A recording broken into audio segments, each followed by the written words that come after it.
The Ex-Im Bank. Yes. I mean, why take on the Ex-Im Bank? What was your problem? Was this capital cronyism? Is that your concern? Well, when you say take it on, I was very happy to let it silently expire. I mean, if Congress did nothing, it would expire. You know, Ex-Im is small relative to the economy, but directionally, I think it is very, very important. Number one, I do not think you can make the case that the Export-Import Bank creates net jobs in America. If it helps Boeing and GE, it certainly hurts Delta and Valero Energy, and the list goes on.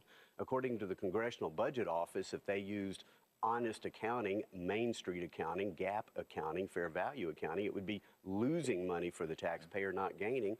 And then last but not least, Becky, it's really about political lending, ideological lending. It's got a sub-Sahara mandate. It's got a green mandate. And then frankly, yes, corporate welfare, cronyism.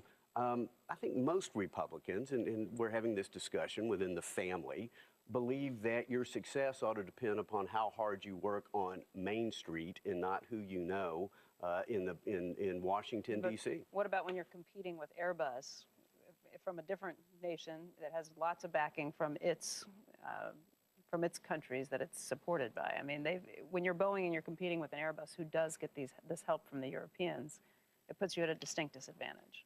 Well, I want to help level the playing field for our exporters and our manufacturers, but I don't want to do it by putting it on the taxpayer balance sheet. For example, the National Association of Manufacturers have offered the opinion that 50% of our competitive disadvantage comes from our tax code, thus back to fundamental tax reform, at least fundamental tax reform for corporations and other business entities. I don't quite have the number at my fingertips, but I think the Chamber of Commerce has opined that we have something like 2.4 times as much liability exposure as our European competitors. So there's a number of ways that we can make our manufacturers more competitive without adding to an unsustainable federal balance sheet.